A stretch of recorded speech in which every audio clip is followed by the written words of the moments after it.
King Solomon's Mines by H. Rider Haggard. Chapter 14. The Last Stand of the Greys. In a few more minutes the regiments destined to carry out the flanking movements had tramped off in silence, keeping carefully to the lee of the rising ground in order to conceal their advance from the keen eyes of Twala's scouts. Half an hour or more was allowed to elapse between the setting out of the horns or wings of the army before any stir was made by the Greys and their supporting regiment, known as the Buffaloes, which formed its chest and were destined to bear the brunt of the battle. Both of these regiments were almost perfectly fresh and of full strength, the Greys having been in reserve in the morning, and having lost but a small number of men in sweeping back that part of the attack which had proved successful in breaking the line of defence on the occasion when I charged with them and was stunned for my pains. As for the Buffaloes, they had formed the third line of defence on the left, and since the attacking force at that point had not succeeded in breaking through the second, they had scarcely come into action at all. Infadoos, who was a wary old general, and knew the absolute importance of keeping up the spirits of his men on the eve of such a desperate encounter, employed the pause in addressing his own regiment, the Greys, in poetical language, explaining to them the honour that they were receiving in being put thus in the forefront of the battle, and in having the great white warrior from the Stars to fight with them in their ranks, and promising large rewards of cattle and promotion to all who survived in the event of Ignosi's arms being successful. I looked down the long lines of waving black plumes and stern faces beneath them, and sighed to think that within one short hour most, if not all, of those magnificent veteran soldiers, not a man of whom was under 40 years of age, would be laid dead or dying in the dust. It could not be otherwise. They were being condemned, with that wise recklessness of human life which marks the great general, and often saves his forces and attains his ends, to certain slaughter, in order to give their cause and the remainder of the army a chance of success. They were foredoomed to die, and they knew the truth. It was to be their task to engage regiment after regiment of Twala's army on the narrow strip of green beneath us, till they were exterminated, or till the wings found a favourable opportunity for their onslaught. And yet they never hesitated, nor could I detect a sign of fear upon the face of a single warrior. There they were, going to certain death, about to quit the blessed light of day for ever, and yet able to contemplate their doom without a tremor. Even at that moment I could not help contrasting their state of mind with my own, which was far from comfortable, and breathing a sigh of envy and admiration. Never before had I seen such an absolute devotion to the idea of duty, and such a complete indifference to its bitter fruits. "Behold your king," ended old Infadoos, pointing to Ignosi. "Go fight and fall for him, as it is the duty of brave men, and cursed and shameful for ever be the name of him who shrinks from death for his king, or who turns his back to the foe. Behold your king, chiefs, captains, and soldiers. Now do your homage to the sacred snake, and then follow on, that Incubu and I may show you a road to the heart of Twala's host."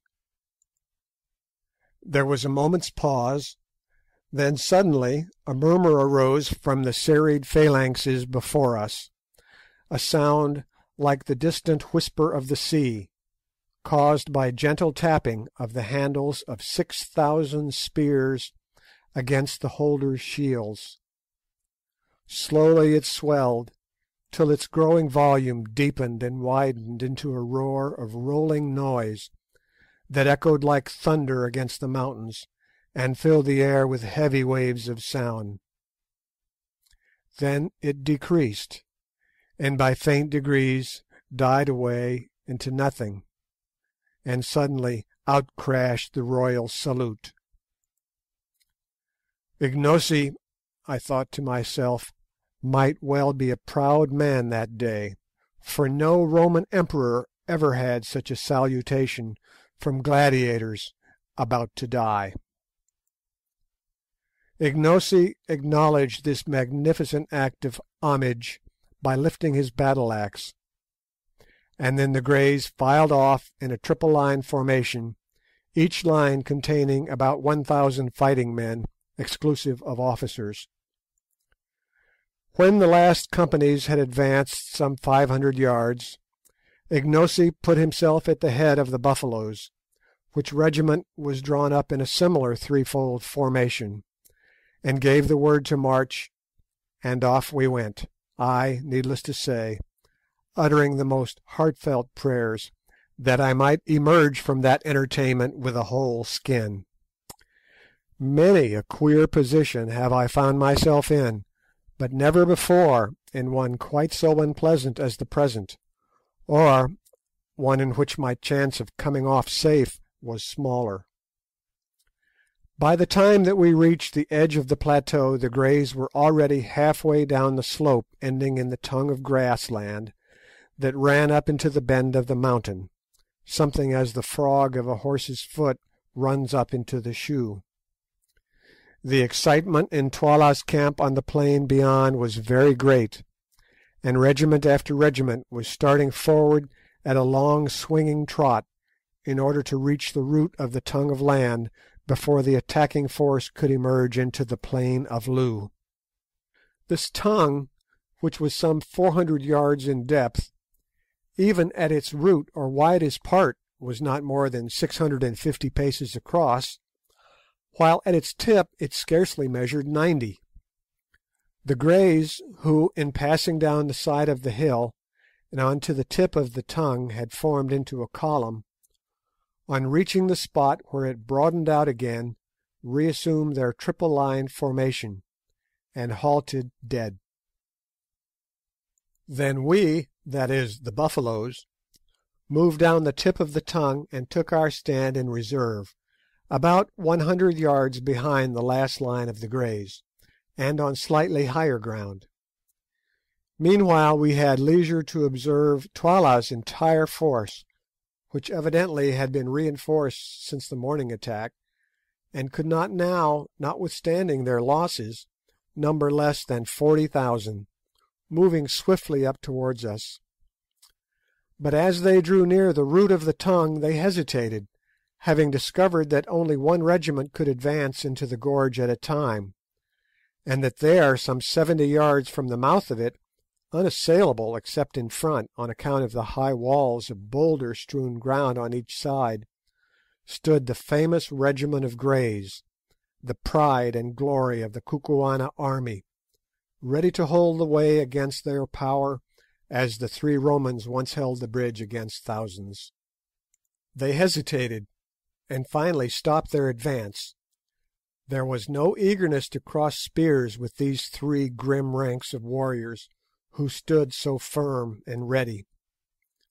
Presently, however, a tall general, wearing the customary head-dress of nodding ostrich plumes, appeared, attended by a group of chiefs and orderlies, being, I thought, none other than Twala himself.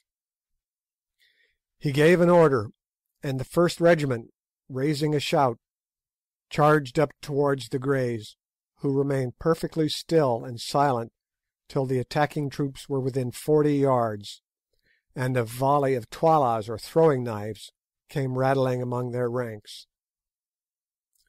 Then suddenly, with a bound and a roar, they sprang forward with uplifted spears, and the regiment met in deadly strife.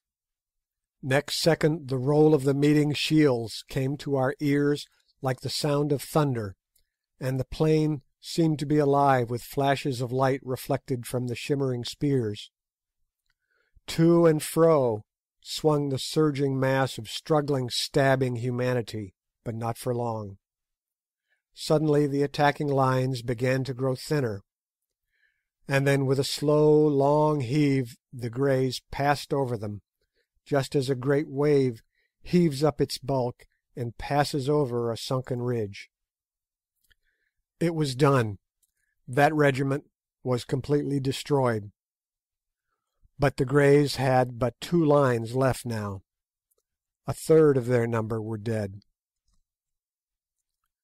Closing up shoulder to shoulder, once more they halted in silence and awaited attack, and I was rejoiced to catch sight of Sir Henry's yellow beard as he moved to and fro arranging the ranks. So he was yet alive!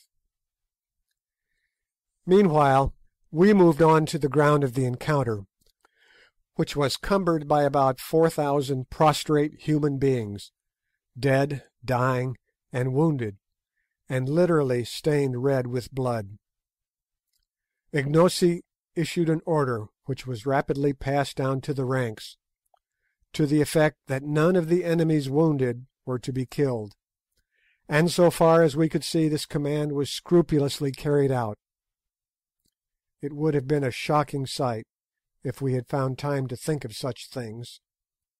But now a second regiment, distinguished by white plumes, kilts, and shields, was moving to the attack of the 2,000 remaining Greys, who stood waiting in the same ominous silence as before, till the foe was within 40 yards or so, when they hurled themselves with irresistible force upon them. Again there came the awful roll of the meeting shields, and as we watched the tragedy repeated itself. But this time the issue was left longer in doubt. Indeed, it seemed for a while almost impossible that the Greys should again prevail. The attacking regiment, which was formed of young men, fought with the utmost fury, and at first seemed by sheer weight to be driving the veterans back.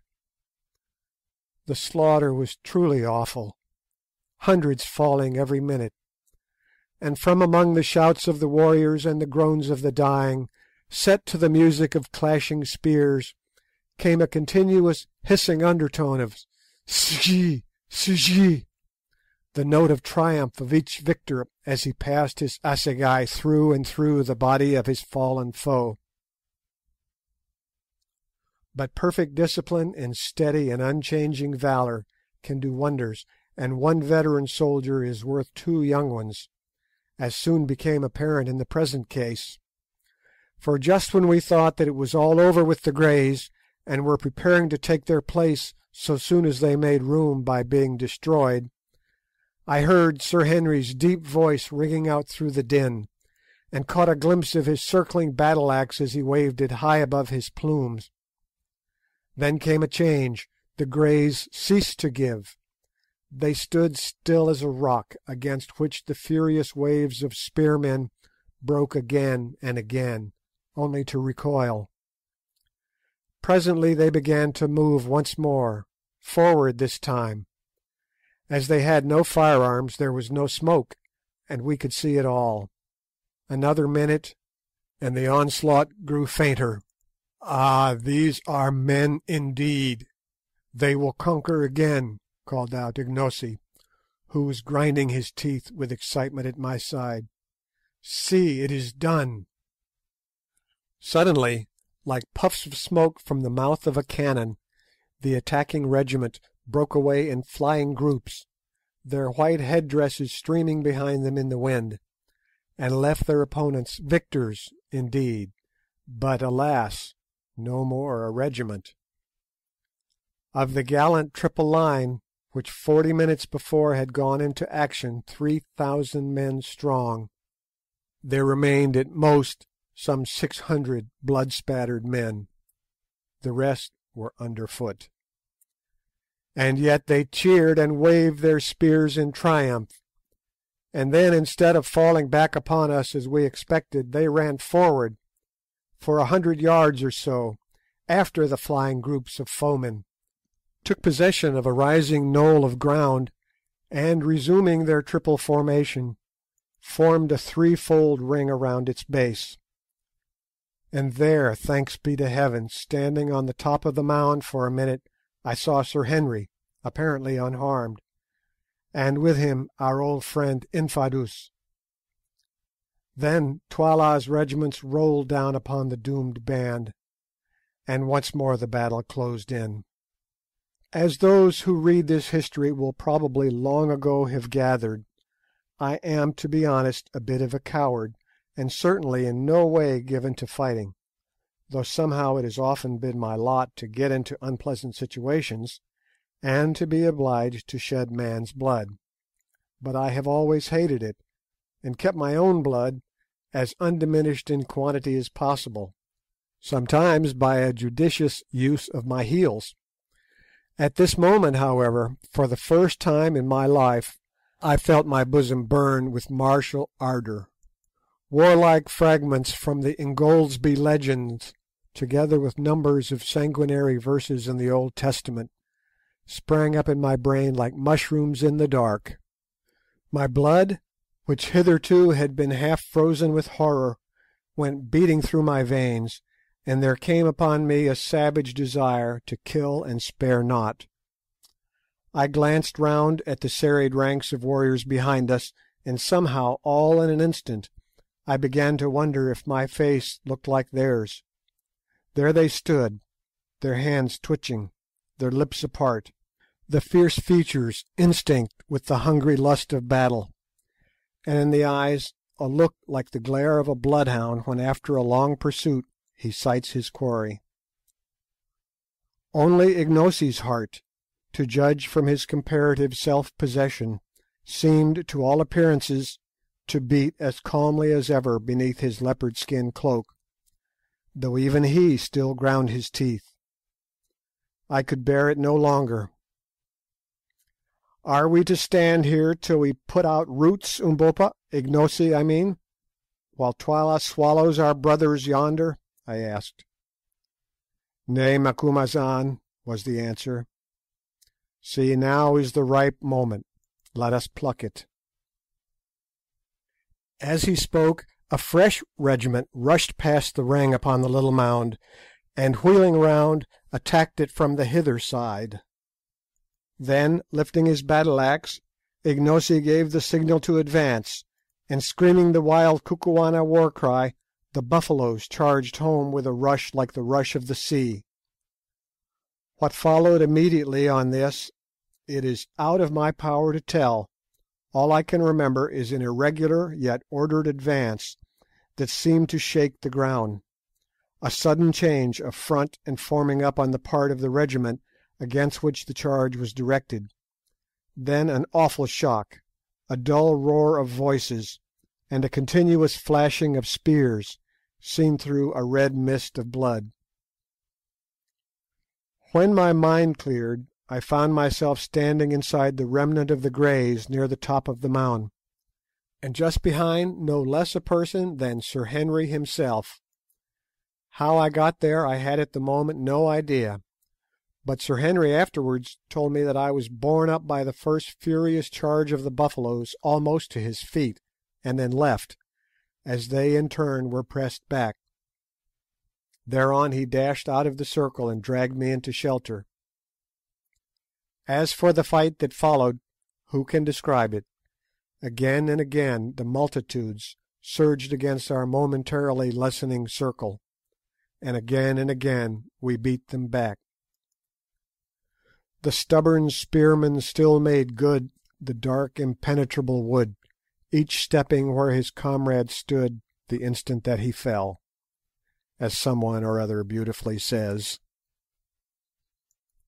It was a splendid thing to see those brave battalions come on time after time over the barriers of their dead, sometimes lifting corpses before them to receive our spear thrusts, only to leave their own corpses to swell the rising piles. It was a gallant sight to see that old warrior Infadoos, as cool as though he were on parade, shouting out orders, taunts, and even jests, to keep up the spirit of his few remaining men, and then, as each charge rolled on, stepping forward to wherever the fighting was thickest, to bear his share in its repulse. And yet more gallant was the vision of Sir Henry, whose ostrich plumes had been shorn off by a spear thrust, so that his long yellow hair streamed out in the breeze behind him. There he stood, the great Dane, for he was nothing else, his hands, his axe, and his armour all red with blood, and none could live before his stroke. Time after time I saw it sweeping down, as some great warrior ventured to give him battle, and as he struck it he shouted, "Ahoy! Ahoy!" like his berserkir forefathers, and the blow went crashing through shield and spear, through head-dress, hair, and skull, till at last none would of their own will come near the great white Umtagati, the wizard who killed and failed not. But suddenly there rose a cry of "Twala! Itwala!" and out of the press sprang forward none other than the gigantic one-eyed king himself, also armed with battle-axe and shield, and clad in chain armour.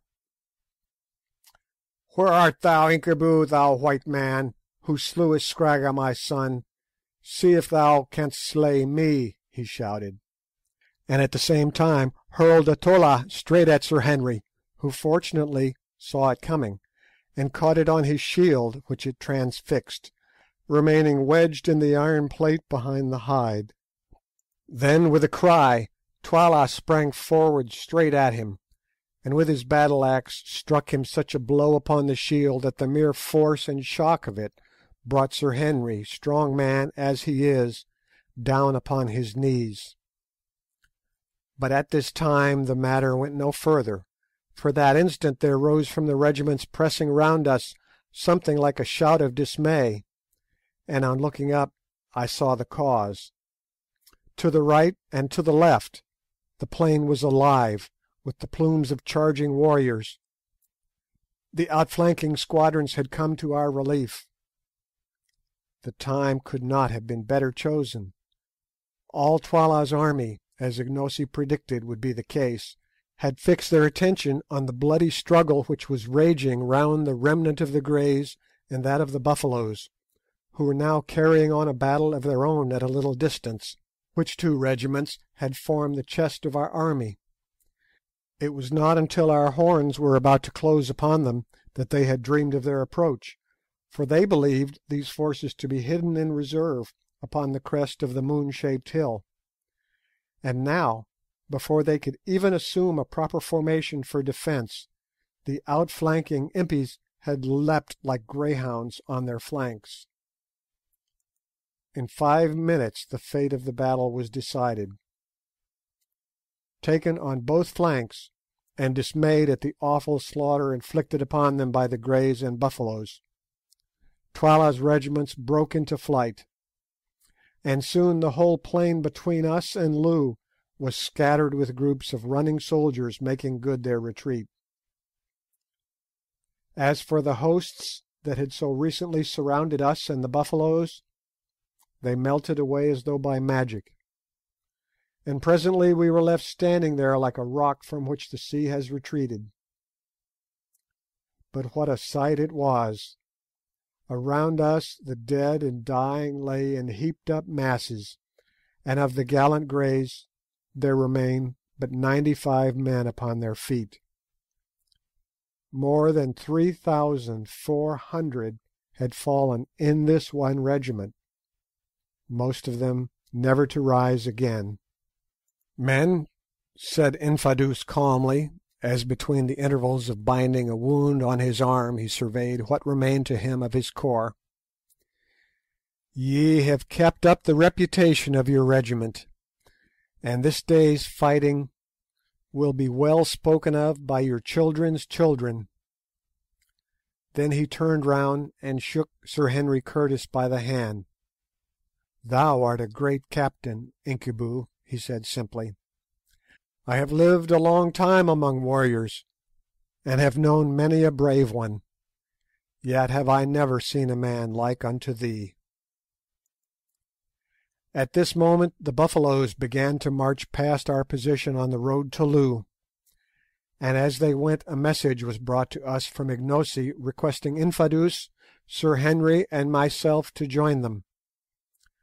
Accordingly, orders having been issued to the remaining 90 men of the Greys to employ themselves in collecting the wounded, we joined Ignosi, who informed us that he was pressing on to Loo to complete the victory by capturing Twala, if that should be possible.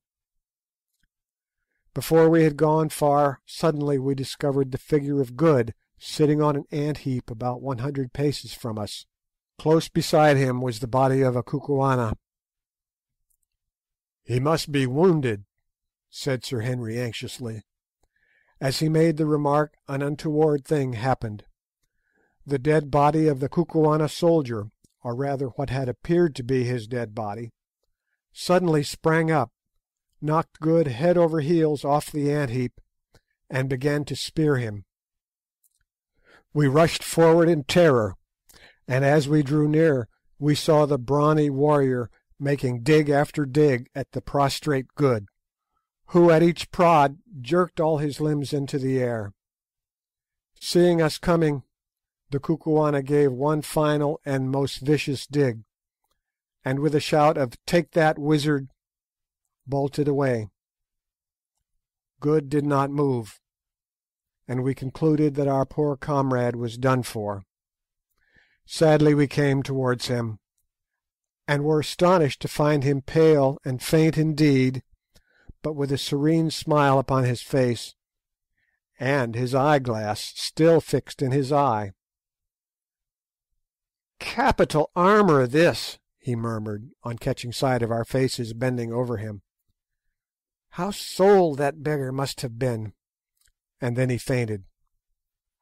On examination we discovered that he had been seriously wounded in the leg by a tolla in the course of the pursuit, but that the chain armour had prevented his last assailant's spear from doing anything more than bruise him badly.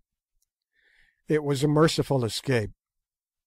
As nothing could be done for him at the moment, he was placed on one of the wicker shields used for the wounded, and carried along with us. On arriving before the nearest gate of Loo, we found one of our regiments watching it in obedience to orders received from Ignosi.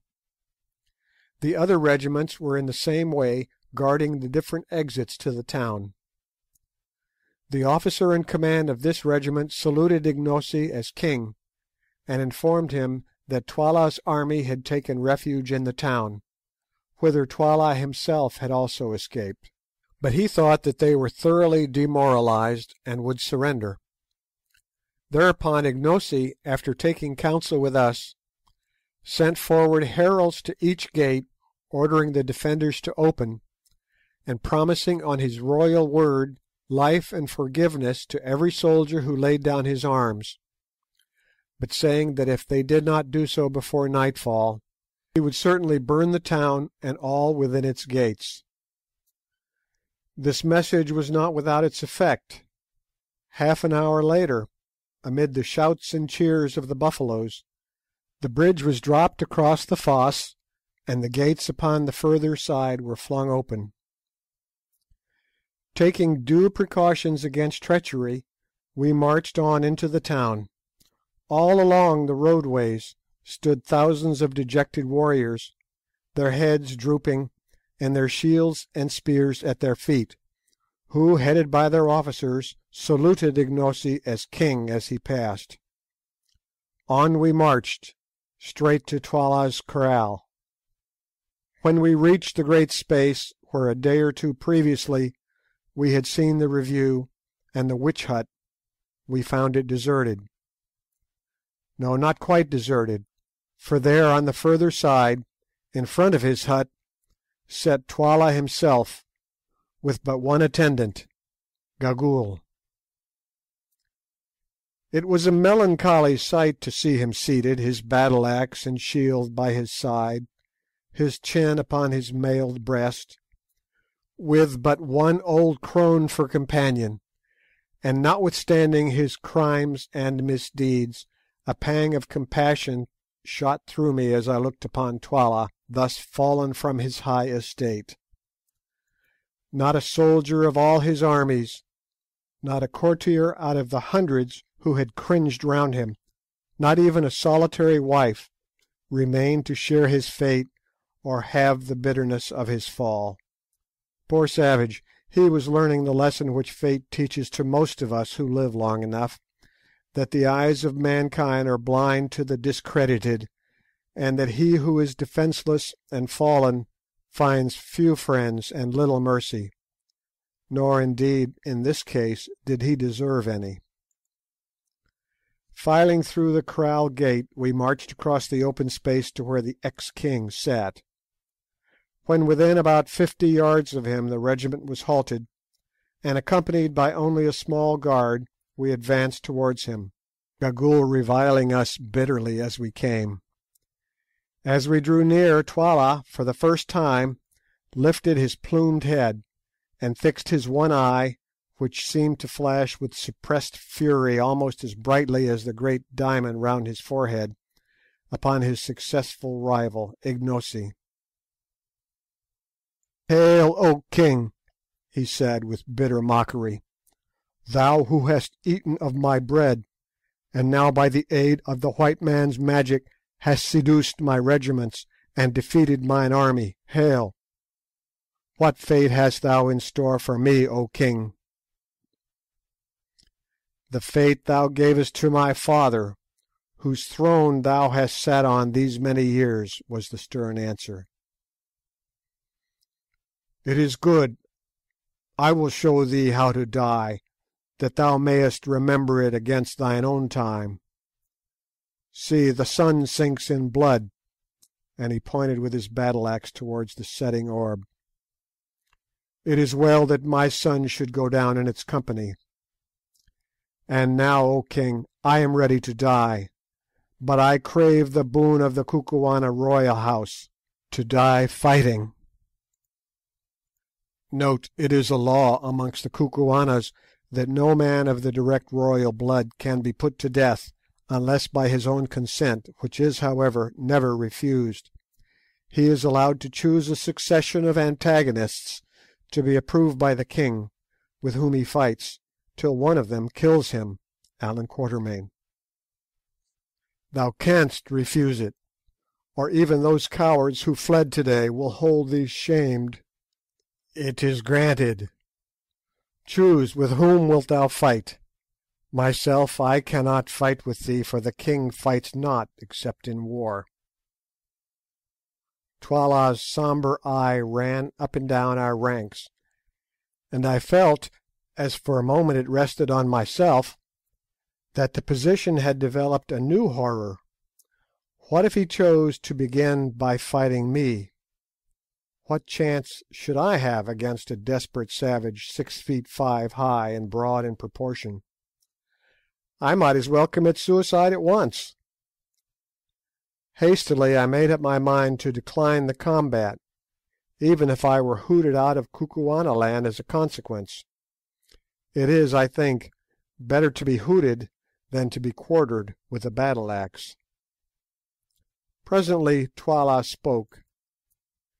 "Incubu, what sayest thou? Shall we end what we began to-day? Or shall I call thee coward, white even to the liver?" "Nay," interposed Ignosi hastily, "thou shalt not fight with Incubu." "Not if he is afraid," said Twala. Unfortunately Sir Henry understood this remark, and the blood flamed up in his cheeks. "I will fight him," he said. "He shall see if I am afraid." "For heaven's sake," I entreated, "don't risk your life against that of a desperate man. Anybody who saw you today will know that you are brave enough." "I will fight him," was the sullen answer, No living man shall call me a coward. I am ready now," and he stepped forward and lifted his axe. I wrung my hands over this absurd piece of Quixotism, but if he was determined on this deed, of course I could not stop him. "Fight not, my white brother," said Ignosi, laying his hand affectionately on Sir Henry's arm. "Thou hast fought enough, and if aught befell thee at his hands it would cut my heart in twain." "I will fight, Ignosi," was Sir Henry's answer. "It is well, Incubu. Thou art a brave man. It will be a good fray. Behold, Twala, the elephant is ready for thee." The ex-king laughed savagely, and stepping forward faced Curtis. For a moment they stood thus, and the light of the sinking sun caught their stalwart frames and clothed them both in fire. They were a well-matched pair. Then they began to circle round each other, their battle-axes raised. Suddenly Sir Henry sprang forward and struck a fearful blow at Twala, who stepped to one side. So heavy was the stroke that the striker half overbalanced himself, a circumstance of which his antagonist took a prompt advantage. Circling his massive battle-axe round his head, he brought it down with tremendous force. My heart jumped into my mouth. I thought that the affair was already finished. But no, with a quick upward movement of the left arm, Sir Henry interposed his shield between himself and the axe, with the result that its outer edge was shorn away, the axe falling on his left shoulder, but not heavily enough to do any serious damage. In another moment Sir Henry got in a second blow, which was also received by Twala upon his shield. Then followed blow upon blow that were in turn either received upon the shields or avoided. The excitement grew intense. The regiment which was watching the encounter forgot its discipline, and drawing near shouted and groaned at every stroke. Just at this time, too, Good, who had been laid upon the ground by me, recovered from his faint, and sitting up perceived what was going on. In an instant he was up, and catching hold of my arm, hopped about from place to place on one leg, dragging me after him and yelling encouragements to Sir Henry.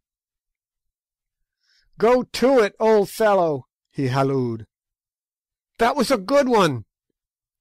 "Give it him amidships," and so on. Presently Sir Henry, having caught a fresh stroke upon his shield, hit out with all his force. The blow cut through Twala's shield and through the tough chain armour behind it, gashing him in the shoulder. With a yell of pain and fury, Twala returned the blow with interest, and, such was his strength, shore right through the rhinoceros's horn handle of his antagonist's battle-axe, strengthened as it was with bands of steel, wounding Curtis in the face. A cry of dismay rose from the Buffaloes as our hero's broad axe-head fell to the ground, and Twala, again raising his weapon, flew at him with a shout. I shut my eyes. When I opened them again, it was to see Sir Henry's shield lying on the ground, and Sir Henry himself with his great arms twined round Twala's middle. To and fro they swung, hugging each other like bears, straining with all their mighty muscles for dear life and dearer honour. With a supreme effort Twala swung the Englishman clean off his feet, and down they came together, rolling over and over on the lime paving, Twala striking out at Curtis's head with the battle-axe, and Sir Henry trying to drive the tolla he had drawn from his belt through Twala's armour. It was a mighty struggle, and an awful thing to see. "Get his axe!" yelled Good, and perhaps our champion heard him. At any rate, dropping the tolla, he snatched at the axe, which was fastened to Twala's wrist by a strip of buffalo hide, and still rolling over and over, they fought for it like wildcats, drawing their breath in heavy gasps. Suddenly the hide string burst, and then with a great effort Sir Henry freed himself, the weapon remaining in his hand. Another second and he was upon his feet, the red blood streaming from the wound in his face, and so was Twala. Drawing the heavy tolla from his belt, he reeled straight at Curtis and struck him in the breast. The stab came home true and strong, but whoever it was who made that chain armour, he understood his art, for it withstood the steel.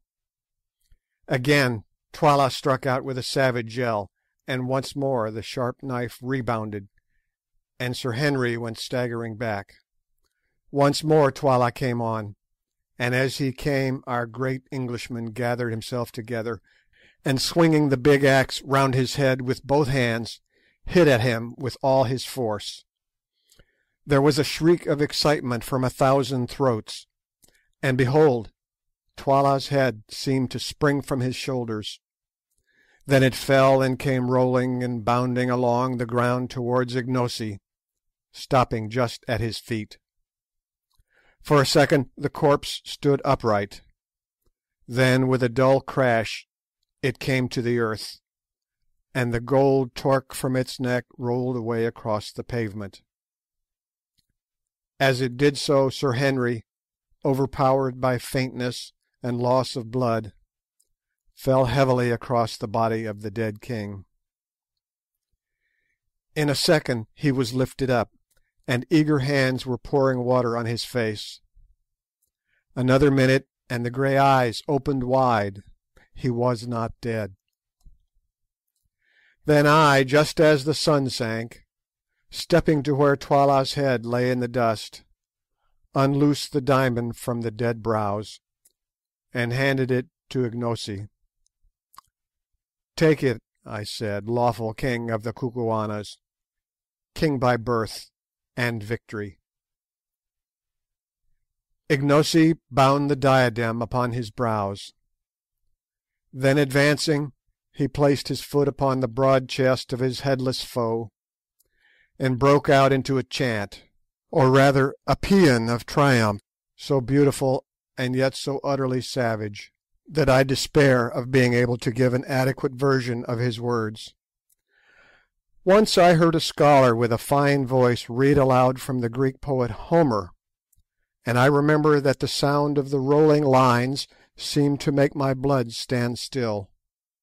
Ignosi's chant, uttered as it was in a language as beautiful and sonorous as the old Greek, produced exactly the same effect on me, although I was exhausted with toil and many emotions. "Now," he began, "now our rebellion is swallowed up in victory, and our evil doing is justified by strength. In the morning the oppressors arose and stretched themselves. They bound on their harnesses and made them ready to war. They rose up and tossed their spears. The soldiers called to the captains, 'Come, lead us,' and the captains cried to the king, 'Direct thou the battle.' They laughed in their pride, 20,000 men, and yet a 20,000. Their plumes covered the valleys as the plumes of a bird cover her nest. They shook their shields and shouted, yea, they shook their shields in the sunlight. They lusted for battle and were glad. They came up against me. Their strong ones ran swiftly to slay me. They cried, 'Ha, ha! He is as one already dead.' Then I breathed on them, and my breath was as the breath of a wind, and lo, they were not. My lightnings pierced them. I licked up their strength with the lightning of my spears. I shook them to the ground with the thunder of my shoutings. They broke. They scattered. They were gone as the mists of the morning. They are food for the kites and the foxes. and the place of battle is fat with their blood. Where are the mighty ones who rose up in the morning? Where are the proud ones who tossed their spears and cried, "He is as a man already dead"? They bow their heads, but not in sleep. They are stretched out, but not in sleep. They are forgotten. They have gone into the blackness. They dwell in the dead moons.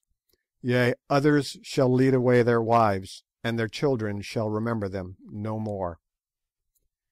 And I, the king, like an eagle, I have found my eyrie. Behold, far have I flown in the night season, yet have I returned to my young at the daybreak.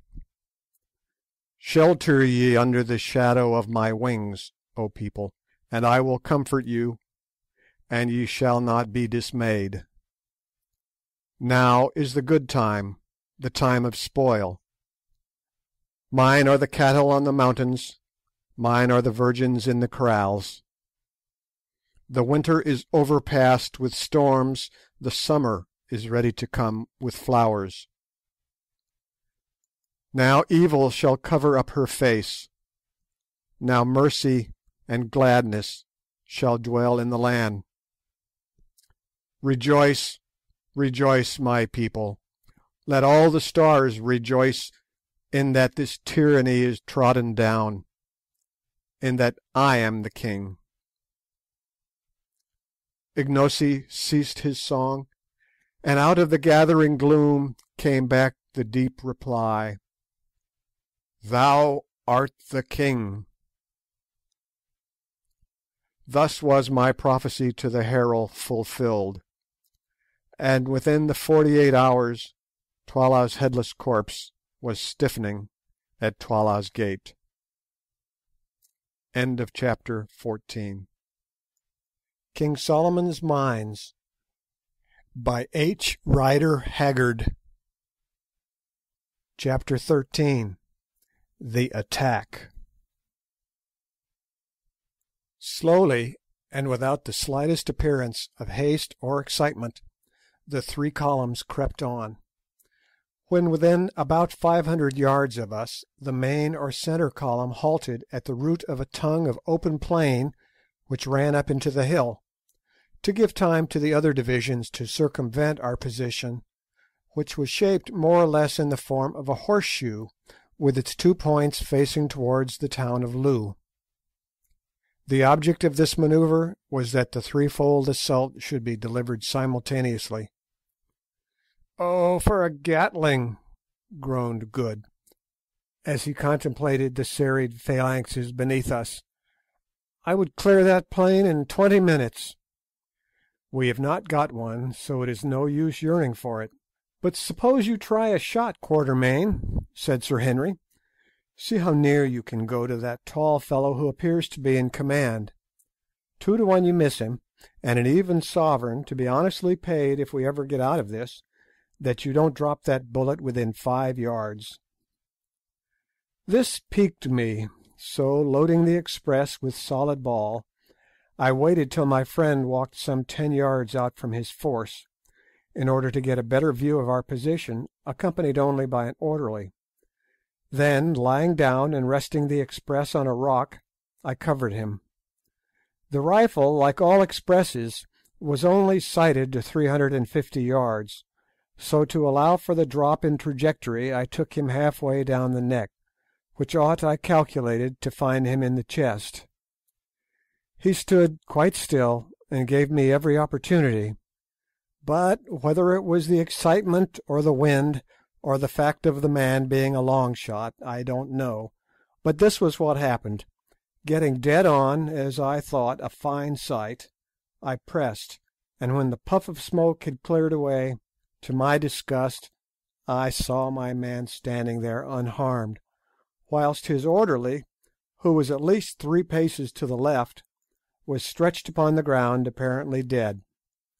Turning swiftly, the officer I had aimed at began to run towards his men in evident alarm. "Bravo, Quatermain!" sang out Good. "You frightened him." This made me very angry, for if possible to avoid it, I hate to miss in public. When a man is master of only one art, he likes to keep up his reputation in that art. Moved quite out of myself at my failure, I did a rash thing. Rapidly covering the general as he ran, I let drive with the second barrel.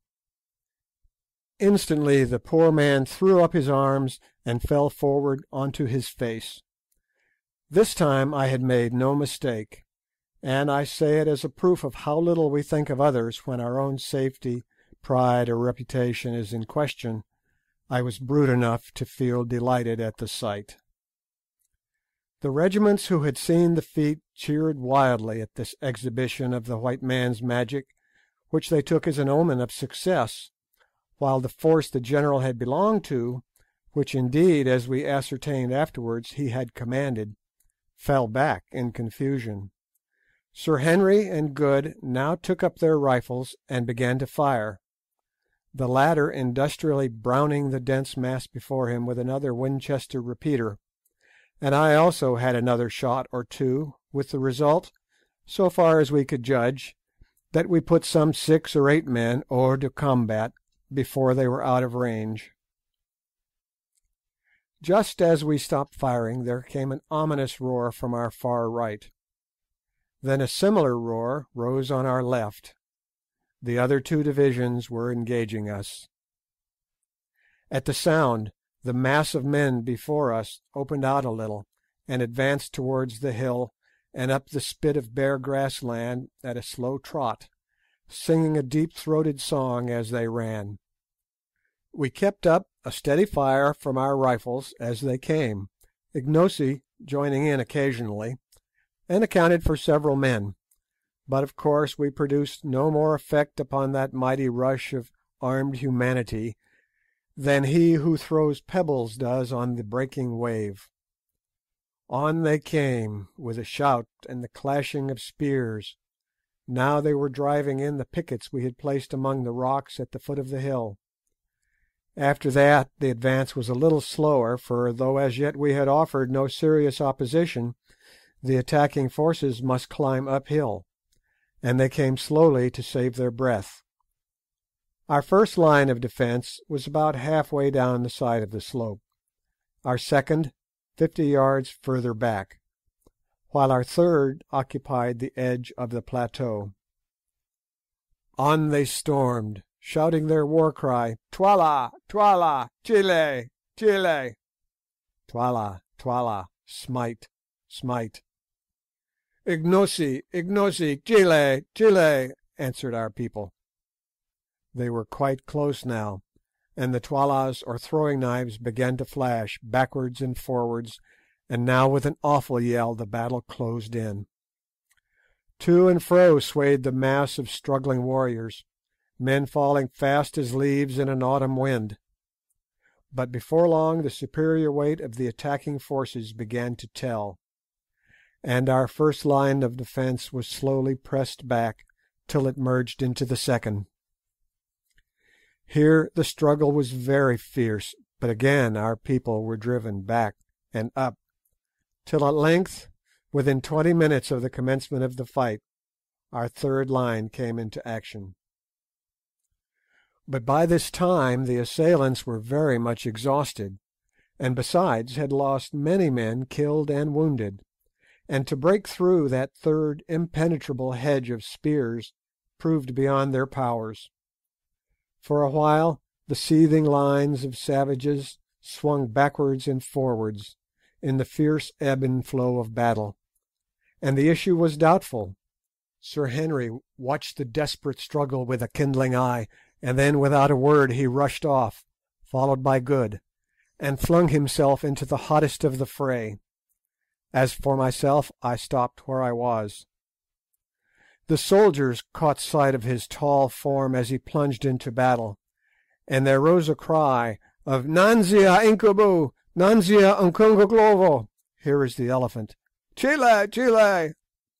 From that moment the end was no longer in doubt.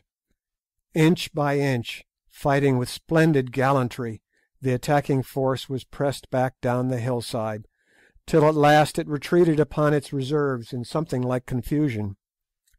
At that instant, too, a messenger arrived to say that the left attack had been repulsed, and I was just beginning to congratulate myself, believing that the affair was over for the present, when to our horror we perceived our men who had been engaged in the right defence being driven towards us across the plain, followed by swarms of the enemy who had evidently succeeded at this point. Ignosi, who was standing by me, took in the situation at a glance and issued a rapid order. Instantly the reserve regiment around us, the Greys, extended itself. Again Ignosi gave a word of command, which was taken up and repeated by the captains, and in another second, to my intense disgust, I found myself involved in a furious onslaught upon the advancing foe. Getting as much as I could behind Ignosi's huge frame, I made the best of a bad job, and toddled along to be killed as though I liked it. In a minute or two we were plunging through the flying groups of our men, who at once began to reform behind us, and then I am sure I do not know what happened. All I can remember is a dreadful rolling noise of the meeting of shields, and the sudden apparition of a huge ruffian whose eyes seemed literally to be staring out of his head, making straight at me with a bloody spear. But, I say it with pride, I rose, or rather sank, to the occasion. It was one before which most people would have collapsed once and for all. Seeing that if I stood where I was I must be killed, as the horrid apparition came I flung myself down in front of him so cleverly that, being unable to stop himself, he took a header right over my prostrate form. Before he could rise again, I had risen and settled the matter from behind with my revolver. Shortly after this somebody knocked me down, and I remember no more of that charge. When I came to, I found myself back at the koppie, with Good bending over me holding some water and a gourd. "How do you feel, old fellow?" he asked anxiously. I got up and shook myself before replying. "Pretty well, thank you," I answered. "Thank heavens! When I saw them carry you in I felt quite sick. I thought you were done for." "Not this time, my boy. I fancy I only got a rap on the head, which knocked me stupid. How has it ended?" "They are repulsed at every point for a while. The loss is dreadfully heavy. We have quite 2,000 killed and wounded, and they must have lost 3. Look, there's a sight," and he pointed to the long lines of men advancing by fours. In the centre of every group of 4, and being borne by it, was a kind of hide tray, of which a Kukuana force always carries a quantity, with a loop for a handle at each end. On these trays, and their number seemed endless, lay wounded men, who as they arrived were hastily examined by the medicine men, of whom 10 were attached to a regiment. If the wound was not of a fatal character, the sufferer was taken away and attended to as carefully as circumstances would allow. But if, on the other hand, the injured man's condition proved hopeless, what followed was very dreadful, though doubtless it may have been the truest mercy. One of the doctors, under pretence of carrying out an examination, swiftly opened an artery with a sharp knife, and in a minute or two the sufferer expired painlessly. There were many cases that day in which this was done. In fact, it was done in the majority of cases when the wound was in the body, for the gash made by the entry of the enormously broad spears used by the Kukuanas generally rendered recovery impossible. In most instances the poor sufferers were already unconscious, and in others the fatal nick of the artery was inflicted so swiftly and painlessly that they did not seem to notice it. Still, it was a ghastly sight, and one from which we were glad to escape.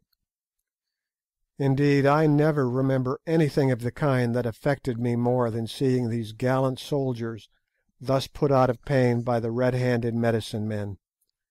except indeed on one occasion when, after an attack, I saw a force of Swazis burying their hopelessly wounded alive. Hurrying from this dreadful scene to the further side of the koppie, we found Sir Henry, who still held a battle-axe in his hand, Ignosi, Infadoos, and one or two of the chiefs in deep consultation. "Thank Heaven, here you are, Quatermain.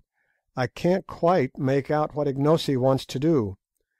It seems that though we have beaten off the attack, Twala is now receiving large reinforcements, and is showing a disposition to invest us with the view of starving us out."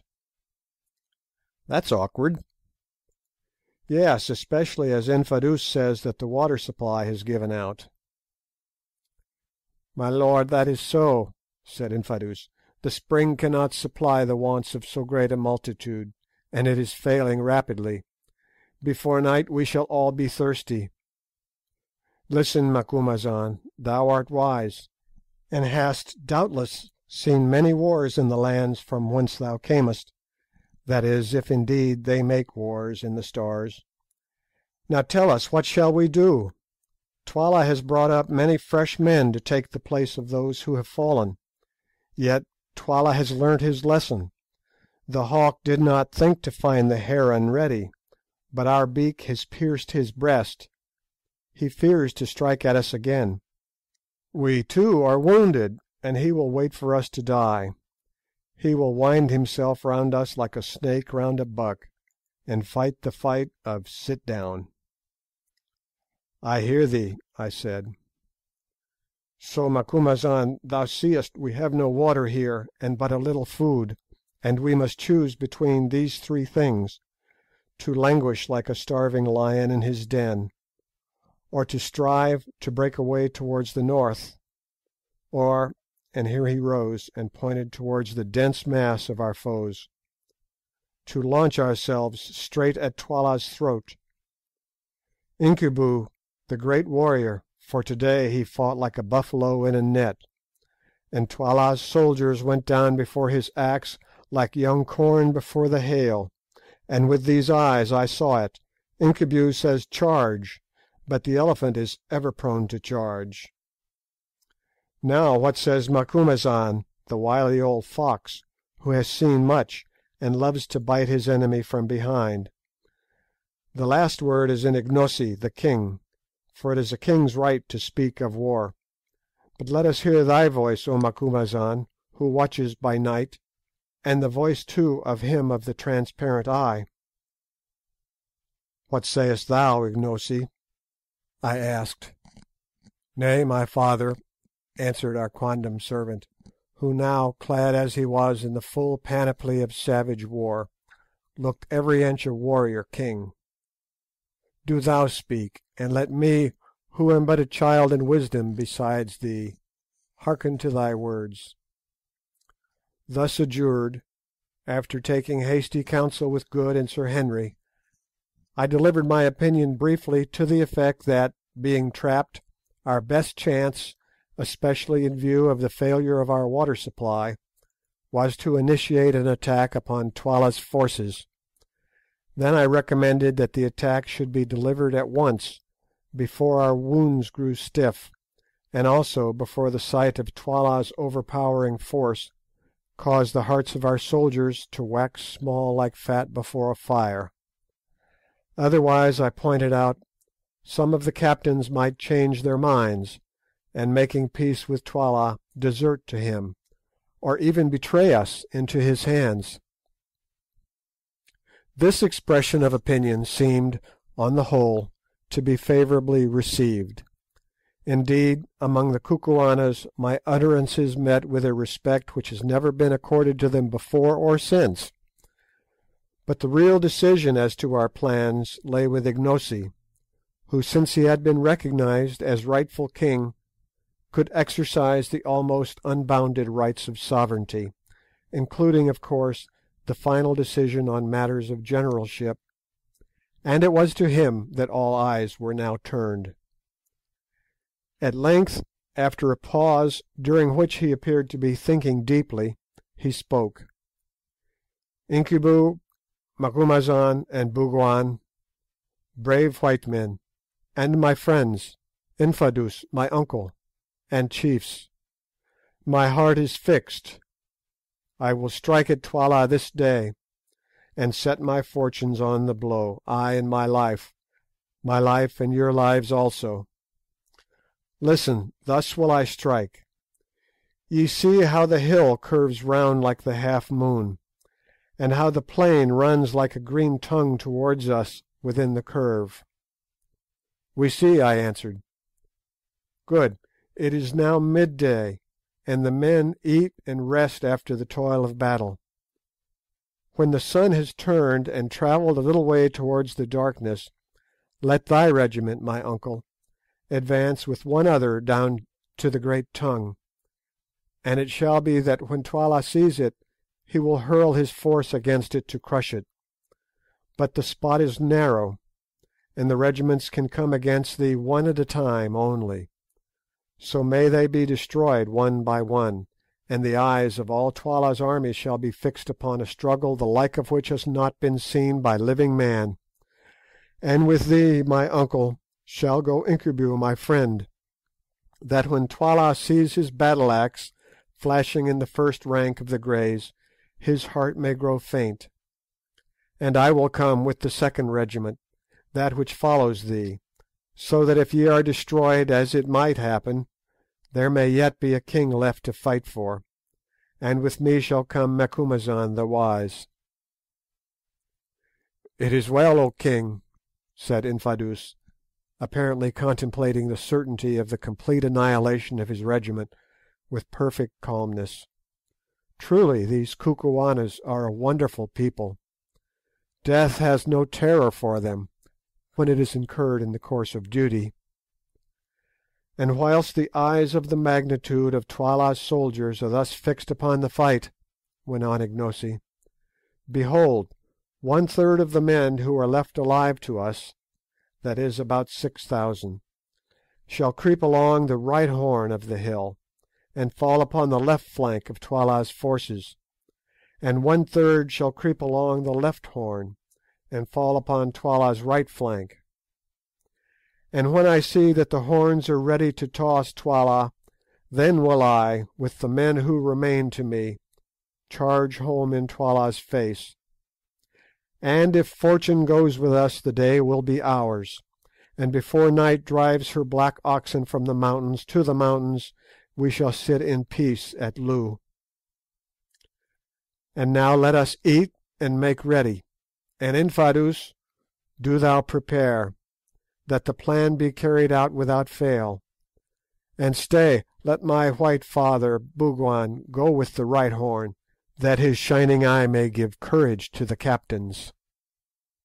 The arrangements for attack thus briefly indicated were set in motion with a rapidity that spoke well for the perfection of the Kukuana military system. Within little more than an hour rations had been served out and devoured. The divisions were formed, the scheme of onslaught was explained to the leaders, and the whole force, numbering about 18,000 men, was ready to move, with the exception of a guard left in charge of the wounded. Presently Good came up to Sir Henry and myself. "Good-bye, you fellows," he said. "I am off with the right wing according to orders, and so I have come to shake hands in case we should not meet again, you know," he added significantly.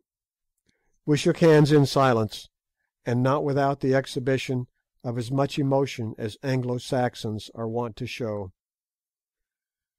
"It is a queer business," said Sir Henry, his deep voice shaking a little, "and I confess I never expect to see tomorrow's sun. So far as I can make out, the Greys, with whom I am to go, are to fight until they are wiped out, in order to enable the wings to slip around unawares and outflank Twala. Well, so be it. At any rate, it will be a man's death. Good-bye, old fellow. God bless you. I hope you will pull through and live to collar the diamonds. But if you do, take my advice, and don't have anything more to do with pretenders In another second Good had wrung us both by the hand and gone, and then Infadoos came up and led off Sir Henry to his place in the forefront of the Greys, whilst with many misgivings I departed with Ignosi to my station in the second attacking regiment. End of chapter 13. Chapter 16. The Place of Death. It was already dark on the third day after the scene described in the previous chapter, when we camped in some huts at the foot of the Three Witches, as the triangle of mountains is called, to which Solomon's Great Road runs. Our party consisted of our three selves and Foulata, who waited on us, especially on Good, Infadoos, Gagool, who was borne along in a litter, inside which she could be heard muttering and cursing all day long, and a party of guards and attendants. The mountains, or rather the three peaks of the mountain, for the mass was evidently the result of a solitary upheaval, were, as I have said, in the form of a triangle, of which the base was towards us, one peak being on our right, one on our left, and one straight in front of us. Never shall I forget the sight afforded by those three towering peaks in the early sunlight of the following morning. High, high above us, up into the blue air, soared their twisted snow wreaths. Beneath the snow line the peaks were purple with heaths, and so were the wild moors that ran up the slope towards them. Straight before us the white ribbon of Solomon's Great Road stretched away uphill to the foot of the centre peak, about 5 miles from us, and there stopped. It was its terminus. I had better leave the feelings of intense excitement with which we set out on our march that morning to the imagination of those who read this history. At last we were drawing near to the wonderful mines that had been the cause of the miserable death of the old Portuguese Dom 3 centuries ago, of my poor friend, his ill-starred descendant, and also, as we feared, of George Curtis, Sir Henry's brother. Were we destined, after all that we had gone through, to fare any better? Evil befell them, as that old fiend Gagool said. Would it also befall us? Somehow, as we were marching up that last stretch of beautiful road, I could not help feeling a little superstitious about the matter, and so I think did Good and Sir Henry. For an hour and a half or more we tramped on up the heather-fringed way, going so fast in our excitement that the bearers of Gagool's hammock could scarcely keep pace with us, and its occupant piped out to us to stop. "Walk more slowly, white men," she said, projecting her hideous shrivelled countenance between the grass curtains, and fixing her gleaming eyes upon us. "Why will you run to meet the evil that shall befall you, ye seekers after treasure?" And she laughed that horrible laugh which always sent a cold shiver down my back, and for a while quite took the enthusiasm out of us.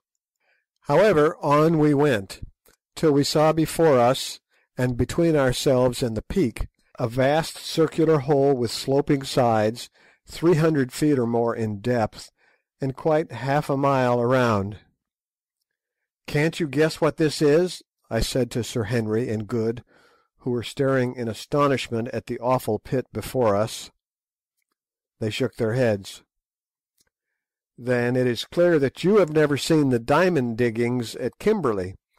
You may depend on it that this is Solomon's diamond mine," pointing to the strata of stiff blue clay which were yet to be seen among the grass and bushes that clothed the sides of the pit.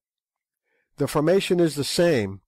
I'll be bound that if we went down there we should find pipes of soapy brecciated rock.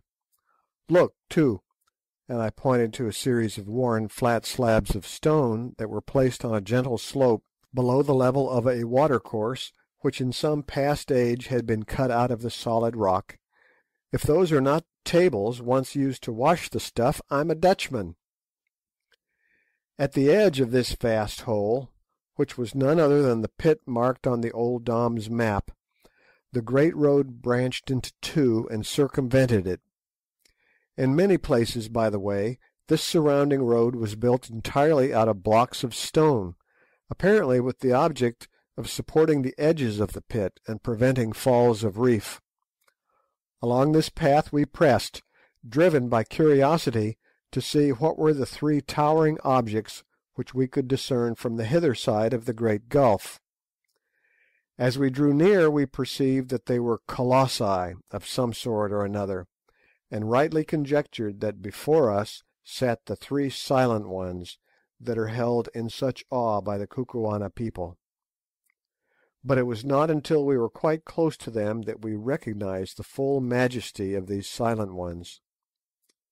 There, upon huge pedestals of dark rock, sculptured with rude emblems of the Phallic worship, separated from each other by a distance of 40 paces, and looking down the road which crossed some 60 miles of plain to Loo, were three colossal seated forms, two male and one female, each measuring about 30 feet from the crown of its head to the pedestal. The female form, which was nude, was of great though severe beauty, but unfortunately the features had been injured by centuries of exposure to the weather. Rising from either side of her head were the points of a crescent. The two male colossi, on the contrary, were draped, and presented a terrifying cast of features, especially the one to our right, which had the face of a devil. That to our left was serene in countenance, but the calm upon it seemed dreadful. It was the calm of that inhuman cruelty, Sir Henry remarked, which the ancients attributed to being potent for good, who could yet watch the sufferings of humanity, if not without rejoicing, at least without sorrow. These three statues form a most awe-inspiring trinity, as they sit there in their solitude and gaze out across the plain for ever. Contemplating these Silent Ones, as the Kukuanas call them, an intense curiosity again seized us to know whose were the hands which had shaped them. Who was it that had dug the pit and made the road? Whilst I was gazing and wondering, suddenly it occurred to me, being familiar with the Old Testament, that Solomon went astray after strange gods, the names of three of whom I remembered: Ashtoreth, the goddess of the Zidonians; Chemosh, the god of the Moabites; and Milcom, the god of the children of Ammon. And I suggested to my companions that the figures before us might represent these false and exploded divinities. Said Sir Henry, who is a scholar, having taken a high degree in classics at college. There may be something in that. Ashtoreth of the Hebrews was the Astarte of the Phoenicians, who were the great traders of Solomon's time. Astarte, who afterwards became the Aphrodite of the Greeks, was represented with horns like the half moon, and there on the brow of the female figure are distinct horns. Perhaps these colossi were designed by some Phoenician official who managed the mines. Who can say? Note: compare Milton, Paradise Lost, Book 1. With these in troop came Ashtoreth, whom the Phoenicians called Astarte, Queen of Heaven, with crescent horns, to whose bright image nightly by the moon Sidonian virgins paid their vows and songs. Before we had finished examining these extraordinary relics of remote antiquity, Infadoos came up, and having saluted the Silent Ones by lifting his spear, asked us if we intended entering the place of death at once, or if we would wait till after we had taken food at midday. If we were ready to go at once, Gagool had announced her willingness to guide us. As it was not later than 11 o'clock, driven to it by a burning curiosity, we announced our intention of proceeding instantly, and I suggested that, in case we should be detained in the cave, we should take some food with us. Accordingly, Gagool's litter was brought up, and that lady herself assisted out of it. Meanwhile, Foulata, at my request, stored some biltong, or dried game flesh, together with a couple of gourds of water, in a reed basket with a hinged cover. Straight in front of us, at a distance of some 50 paces from the backs of the colossi, rose a sheer wall of rock 80 feet or more in height, that gradually sloped upwards till it formed the base of the lofty, snow-wreathed peak which soared into the air 3,000 feet above us. As soon as she was clear of her hammock, Gagool cast one evil grin upon us, and then, leaning on a stick, hobbled off towards the face of this wall. We followed her till we came to a narrow portal, solidly arched, that looked like the opening of a gallery of a mine. Here Gagool was waiting for us, still with that evil grin upon her horrid face. "Now, white men from the stars," she piped, "great warriors, Incubu, Bougwan, and Macumazahn the wise, are you ready? Behold, I am here to do the bidding of my lord the king, and to show you the store of bright stones. Ha ha ha!" "We are ready," I said. "Good, good. Make strong your hearts to bear what ye shall see. Comest thou too, Infadoos, thou who didst betray thy master?" Infadoos frowned as he answered, "Nay, I come not. It is not for me to enter there. But thou, Gagool, curb thy tongue, and beware how thou dealest with my lords. At thy hands will I require them, and if a hair of them be hurt, Gagool, beest thou 50 times a witch, thou shalt die. Hearest thou?" "I hear, Infadoos. I know thee. Thou'st did ever love big words. When thou'st was a babe, I remember thou'st didst threaten thine own mother. That was but the other day. But fear not, fear not. I live only to do the bidding of the king. I have done the bidding of many kings, Infadoos, till in the end they did mine. Ha ha! I go to look upon their faces once more, and Twala's also. Come on, here is the lamp." And she drew a large gourd full of oil, and fitted with a rush wick, from under her fur cloak. "Art thou coming, Foulata?" in his villainous kitchen kukuana, in which he had been improving himself under that young lady's tuition. "I fear, my lord," the girl answered timidly. "Then give me the basket." "Nay, my lord. Whither thou goest, there I go also." "The deuce you will," thought I to myself. "That may be rather awkward if we ever get out of this." Without further ado, Gagool plunged into the passage, which was wide enough to admit of 2 walking abreast, and quite dark. We followed the sound of her voice as she piped to us to come on, in some fear and trembling, which was not allayed by the flutter of a sudden rush of wings. "Hullo! What's that?" hallooed Good. "Somebody hit me in the face." "Bats," said I. "On you go." When, so far as we could judge, we had gone some 50 paces, we perceived that the passage was growing faintly light. Another minute, and we were in perhaps the most wonderful place that the eyes of living man have beheld.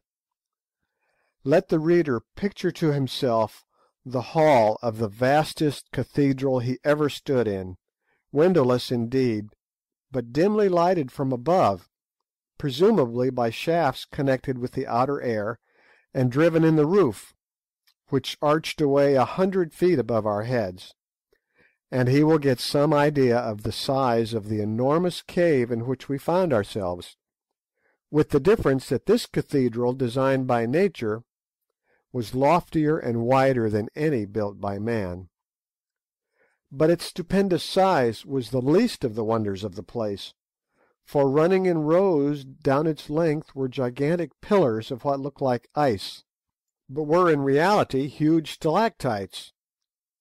It is impossible for me to convey any idea of the overpowering beauty and grandeur of these pillars of white spar, some of which were not less than 20 feet in diameter at the base, and sprang up in lofty and yet delicate beauty sheer to the distant roof.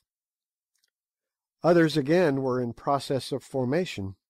On the rock floor there was in these cases what looked, Sir Henry said, exactly like a broken column in an old Grecian temple, whilst high above, depending from the roof, the point of a huge icicle could be dimly seen.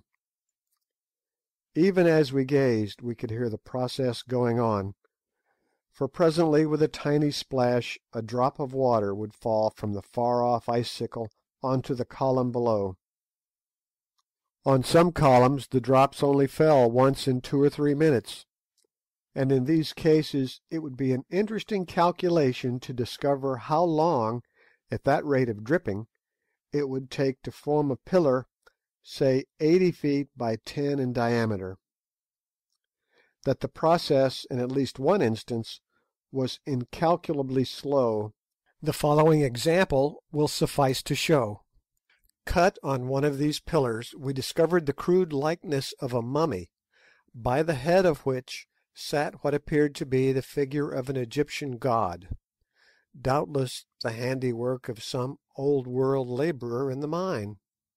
This work of art was executed at the natural height at which an idle fellow, be he Phoenician workman or British cad, is in the habit of trying to immortalise himself at the expense of nature's masterpieces, namely about 5 feet from the ground.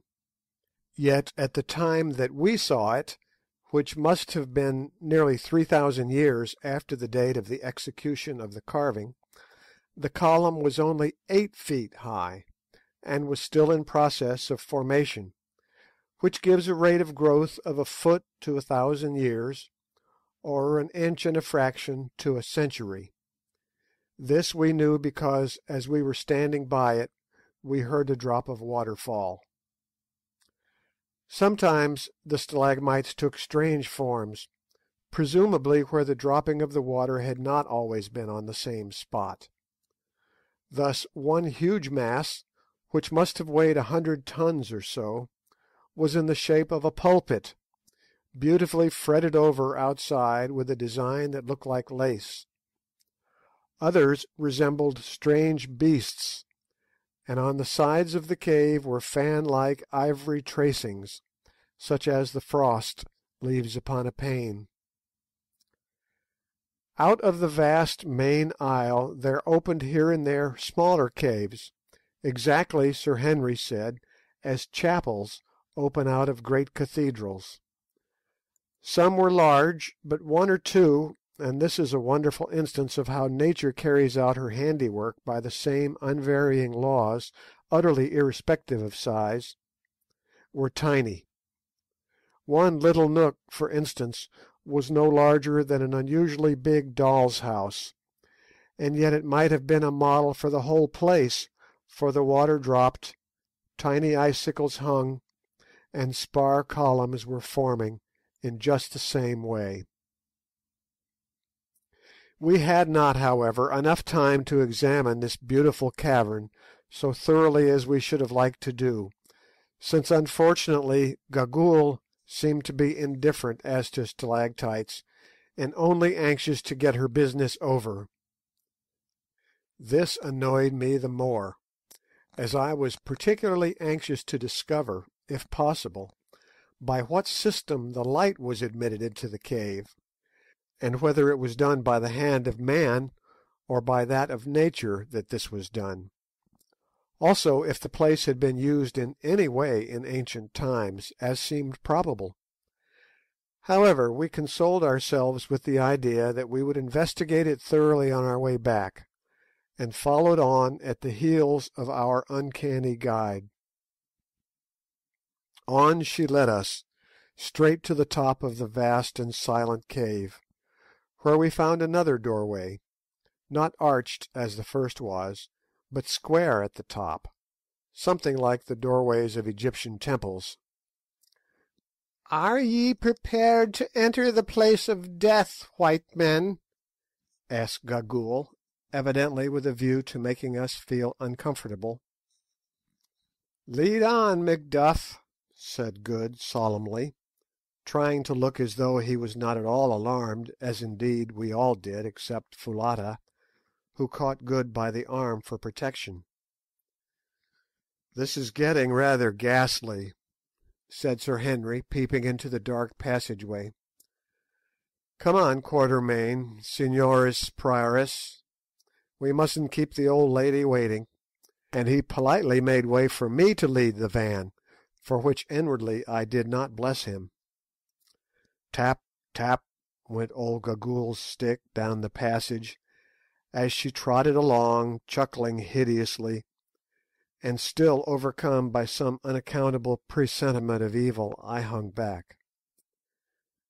"Come, get on, old fellow," said Good, "or we shall lose our fair guide." Thus adjured, I started down the passage, and after about 20 paces found myself in a gloomy apartment some 40 feet long by 30 broad and 30 high, which in some past age evidently had been hollowed by hand labour out of the mountain. This apartment was not nearly so well lighted as the vast stalactite antecave, and at the first glance all I could discern was a massive stone table running down its length, with a colossal white figure at its head, and life-sized white figures all round it. Next I discovered a brown thing, seated on the table in the centre, and in another moment my eyes grew accustomed to the light, and I saw what all these things were, and was tailing out of the place as hard as my legs could carry me.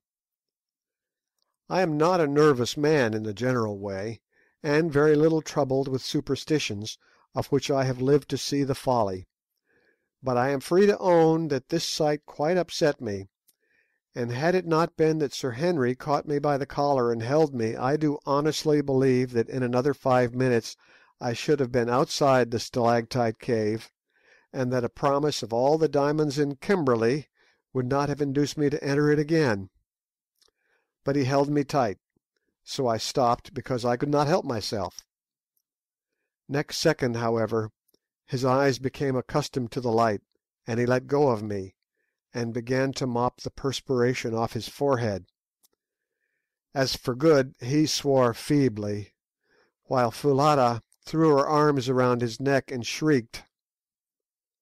Only Gagool chuckled loud and long. It was a ghastly sight.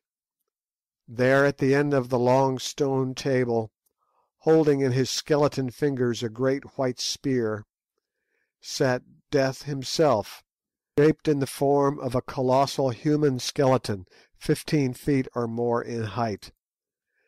High above his head he held the spear, as though in the act to strike.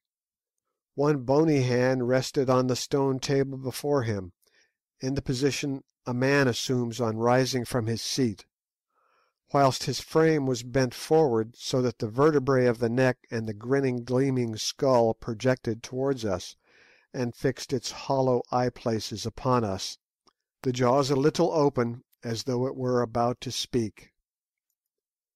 "Great heavens!" said I faintly at last, "what can it be?" "And what are those things?" asked Good, pointing to the white company round the table. "And what on earth is that thing?" said Sir Henry, pointing to the brown creature seated on the table. "Hee, hee, hee!" laughed Gagool. "To those who enter the hall of the dead evil comes. Hee, hee, hee! Ha, ha!" Come, Incubu, brave in battle, come and see him thou slewest. And the old creature caught Curtis's coat in her skinny fingers and led him towards the table. We followed. Presently she stopped and pointed at the brown object seated on the table. Sir Henry looked and started back with an exclamation, and no wonder, for there, quite naked, the head which Curtis's battle axe had shorn from the body resting on its knees, was the gaunt corpse of Twala, the last king of the Kukuanas. Yes, there, the head perched upon the knees, it sat in all its ugliness, the vertebrae projecting a full inch above the level of the shrunken flesh of the neck, for all the world like a black double of Hamilton Tighe. Now haste ye, my handmaidens, haste and see how he sits there and glowers with his head on his knee. Over the surface of the corpse there was gathered a thin glassy film that made its appearance yet more appalling, for which we were at the moment quite unable to account, till presently we observed that from the roof of the chamber the water fell steadily, drip, drop, drip, on to the neck of the corpse, whence it ran down over the entire surface, and finally escaped into the rock through a tiny hole in the table. Then I guessed what the film was. Twala's body was being transformed into a stalactite. A look at the white forms seated on the stone bench which ran round that ghastly board confirmed this view. They were human bodies indeed, or rather they had been human. Now they were stalactites. This was the way in which the Kukuana people had, from time immemorial, preserved their royal dead. They petrified them. What the exact system might be, if there was any, beyond the placing of them for a long period of years under the drip, I never discovered, but there they sat, iced over and preserved for ever by the siliceous fluid. Anything more awe-inspiring than the spectacle of this long line of departed royalties, there were 27 of them, the last being Ignosi's father, wrapped each of them in a shroud of ice-like spar, through which the features could be dimly discovered, and seated round that inhospitable board with Death himself for a host, it is impossible to imagine. That the practice of thus preserving their kings must have been an ancient one is evident from the number, which, allowing for an average reign of 15 years, supposing that every king who reigned was placed here, an improbable thing, as some are sure to have perished in battle far from home, would fix the date of its commencement at 4¼ centuries back. But the colossal Death, who sits at the head of this board, is far older than that, and, unless I am mistaken, owes his origin to the same artist who designed the 3 colossi. He is hewn out of a single stalactite, and, looked at as a work of art, is most admirably conceived and executed. Good, who understands such things, declared that, so far as he could see, the anatomical design of the skeleton is perfect down to the smallest bones. My own idea is that this terrific object was a freak of fancy on the part of some old-world sculptor, and that its presence had suggested to the Kukuanas the idea of placing their royal dead under its awful presidency. Or perhaps it was set there to frighten away any marauders who might have designs upon the treasure chamber beyond. I cannot say. All I can do is describe it as it is, and the reader must form his own conclusion. Such, at any rate, was the White Death, and such were the White Dead. End of chapter 16.